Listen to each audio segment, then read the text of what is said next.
18세기 초 프리스텐베르크라고 하는 오늘날 독일 지역의 한 마을에 살고 있던 마르가레타 슈트로트는 여성은 자진해서 마을 법원에 모습을 드러냈습니다. 그는 스스로의 의지로 판사 앞에 출석해서 자신이 사실은 마녀라고 자수했습니다. 뜻밖의 자수에 관리들은 혹시나 그가 고문이나 부당한 강요를 받지는 않았는지 조사를 실시했지만 이런 정황은 없었습니다.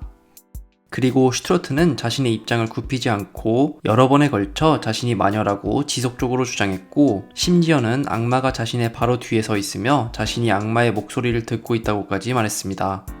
그의 말에 따르면 악마는 자신에게 집을 불태우고 스스로 목숨을 끊으라고 말하고 있었습니다. 그리고 그가 법원에 나타나서 자수를 하는 이유 역시 악 속에서 더 이상 살 수 없기 때문에 자신의 목숨을 끊어달라는 것이었습니다. 어떤 강요나 외압도 없이 스스로 자수를 했기 때문에 법원 역시 별다른 선택의 여지가 없었습니다. 결국 슈트로트는 사형을 받았고 시체는 불태워졌습니다. 이 사례를 처음 접하게 되면 슈트로트가 굉장히 특이한 사례이며 어떤 모종의 이유로 정신이 이상해졌던 자라서 스스로를 마녀라고 믿었다고 생각하기 쉽습니다. 그런데 역사학자들이 이 사례에 주목하는 것은 당시 인구 약 1300명, 오늘날에도 2500명 남짓에 불과한 이 작은 마을에서 17세기와 18세기에 이와 비슷한 사례가 여러 차례 반복되었기 때문입니다. 예를 들어 1659년에도 마이네케 브리론이라는 인물이 자신이 악마와 이야기를 나눴다고 자수했고, 그의 친구였던 첸칭 부슈만이라는 인물도 자신이 악마와 결탁한 마법사라고 주장했습니다. 리제 베데커라는 인물은 법적 조사 끝에 마녀로 판결을 받았는데, 판결이 끝나자 오히려 자신에 대한 판결을 내려준 이들에게 감사 인사를 전하기까지 했습니다.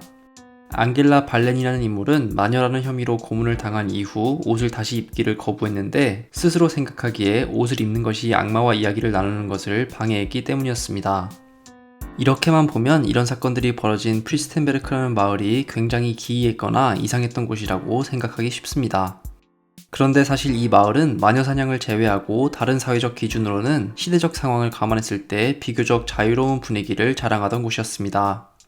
17세기에 이미 농노제가 폐지된 이후 마을 거주민들은 비교적 자유로운 생활을 할 수 있었고, 15세기에서 19세기에 이르기까지 마녀 사냥의 경우를 제외하고는 단 4명만이 사형을 받았을 정도로 비교적 관대한 곳이었습니다.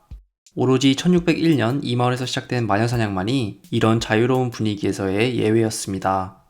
1703년에 이르기까지 인구 1300명 남짓에 불과했던 이 마을에서 105명이 마녀로 몰려 사형을 당했을 정도로 이 마을에서의 마녀 사냥은 전방위적으로 일어났습니다. 이 숫자 역시 마녀로 지목되어 법적 조사를 받은 전체 인원의 45%에 불과한 것이었습니다. 그러니까 실제로 마녀로 지목받아 피해를 받은 이들의 숫자는 이의 2배가 넘었던 것입니다. 이처럼 마녀 사냥이 엄격하게 이루어졌던 것은 당시 사람들이 믿기에 악마와 결탁하는 것이 단순히 개인적인 문제에 국한되지 않았기 때문입니다. 사람들이 생각하기에 악마와 결탁한다는 것은 곧 악마의 규칙과 도덕을 내면화한다는 것을 의미했고, 이는 종교적으로 다른 생각을 갖는다는 것을 넘어서서 반사회적 행위를 하게 된다는 것을 뜻했습니다. 예를 들어 사람들은 악마와 결탁한 이들이 자기들끼리 모여 일종의 결사체를 형성하고 일반인들의 농사를 방해하거나 가축을 몰래 도살한다고 믿었습니다. 이들이 가축을 죽이는 것을 넘어 여성과 아이들을 살해한다는 믿음 역시 널리 퍼져 있었습니다. 즉, 악마나 사탄을 따르는 이들의 존재는 단순한 종교적인 문제가 아니라 사회적으로 그리고 경제적으로 공포와 불안을 일으켰던 것입니다. 그런데 프리스텐베르크에는 이것 외에도 한 가지 특수한 믿음이 더 있었습니다. 바로 악마나 사탄과 결탁한 이들의 피가 자식에게도 유전된다는 것이었습니다. 그러니까 한번 악마와 결탁하게 되면 자식 역시 악마의 말을 따를 수밖에 없는 피가 흐르게 된다고 믿었던 것입니다. 이는 사회적으로 토이펠스킨더, 즉 악마의 아이들이라고 불리는 집단이 생겨나게끔 만들었습니다. 여기에는 마녀로 몰리거나 악마와 결탁한 사람들로 여겨졌던 이들의 자식이 포함되었는데, 한번 사회적으로 이 집단에 속하는 것으로 판명이 되면 나이가 들어 성인이 되어도 여기에서 벗어날 수 없었습니다.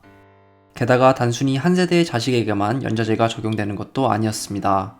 마을에 남아있는 기록에 따르면 무려 5세대에 걸쳐 악마의 아이들이라는 딱지가 남아있었습니다. 즉, 자신이 직접 보지도 못한 고조부모 이상의 조상세대에서 처벌을 받았어도 사회적으로 심각한 차별과 처벌을 받아야 했던 것입니다.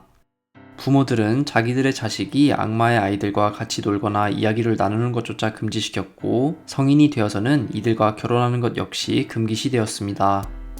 이들과의 결혼을 꺼리는 현상은 심지어 1818년, 그러니까 공식적으로는 마녀 사냥이 끝난 19세기의 기록에도 남아있을 정도였습니다. 어쩌다가 악마의 아이들이라고 여겨졌던 이들이 작은 선물을 준비하거나 호의를 베풀어도 이는 당연히 거절되어야 했습니다. 이들이 어떤 음모를 꾸미고 있는지 알 수 없었기 때문이었습니다. 특히 앞서 언급된 것처럼 이들이 수학을 망치거나 가축을 도살할 음모를 꾸미고 있는 것으로 믿어졌기 때문에 더욱 그러했습니다. 심한 경우에는 이들에 대한 모든 사회적 접촉을 끊는 경우도 있었는데, 이 경우 배제된 이는 사실상 사회적으로 사망 선고를 받은 것이나 다름없었습니다. 악마의 자식으로 여겨졌던 한 인물에 대한 기록은 이런 사회적 따돌림을 잘 보여주고 있는데, 이 기록에 따르면 어떤 신실한 사람도 그와 교류하기를 거부했고 그를 꺼려했으며 술조차 같이 마시지 않았습니다. 그러나 따돌림을 당한 사람들에게도 최후의 보루는 있었습니다. 이 마을에서 애초에 마녀로 몰렸던 이들은 모두 마을에서 최소한 중산층 혹은 상류층에 속하고 있었기 때문에 이들의 후손들은 따돌림을 당하면서도 생활을 위해 필요한 재산은 가지고 있었습니다. 게다가 앞서 언급된 것처럼 마녀 사냥을 당했던 이들의 숫자도 많았기 때문에 그 후손들의 숫자 역시 마을 전체에서 만만치 않은 비중을 차지하고 있었습니다. 마녀 사냥을 당했던 후손들은 사회 전체에서는 따돌림을 당하는 대신에 일종의 자체적인 커뮤니티를 만들었고, 그 안에서 음식을 주고받거나 결혼을 하거나 필요한 경우 법적으로 자신들을 변호해줄 일을 함께 고용하기도 했습니다. 후손들 중에 몇몇이 마녀로 몰렸을 때 이들이 고용한 변호사가 마을 법원에서 이들의 무죄를 이끌어낸 경우도 심심치 않게 있었습니다. 마을 법원에서 스스로를 보호하는 것은 특히 중요했는데, 이는 전근대 유럽에서 대부분의 경우 상위의 법원보다 각 마을 법원에서 더 가혹한 판결이 내려질 때가 많았기 때문입니다. 시대적 특성상 조그마한 마을 법원에까지 전문적인 법 교육을 받은 판사가 파견되는 경우가 드물었고, 따라서 마을에서는 전문가가 아닌 사람이 판결을 내리는 경우도 많았습니다. 그리고 이런 비전문가는 마을 사람들 전체가 누군가를 마녀로 지목할 경우 분위기에 휩쓸려 제대로 된 법적 절차를 건너뛰기 십상이었습니다. 심지어 마을에서 판사로 활동하는 이가 글을 제대로 쓸 줄 몰라서 판결에 대한 기록이 남겨지지 않을 때도 있을 정도였습니다. 이런 상황에서 마을 공동체로부터 악마의 자식들이라고 비난받는 이들을 보호해줄 수 있는 전문성을 갖춘 변호사의 존재는 필수적이었던 것입니다.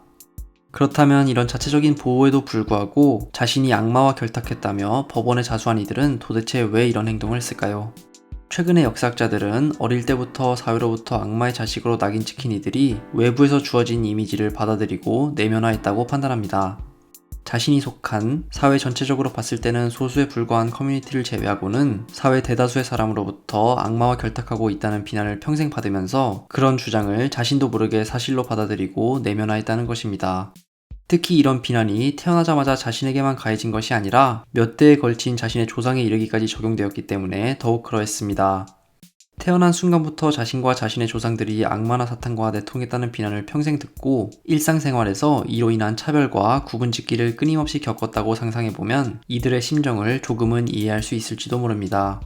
그러니까 앞서 언급된 인물들은 강요에 의한 것이 아닌 정말로 스스로를 악마와 이어져 있다고 진심으로 생각해서 자수를 한 것입니다. 결국 17세기와 18세기 독일 지역의 한 작은 마을에서 벌어진 사건은 오늘날의 우리에게도 사회적 배제가 극단적으로 이뤄질 경우 어떤 결과로 이어질 수 있는지 생각할 거리를 던져준다고 할 수 있겠습니다.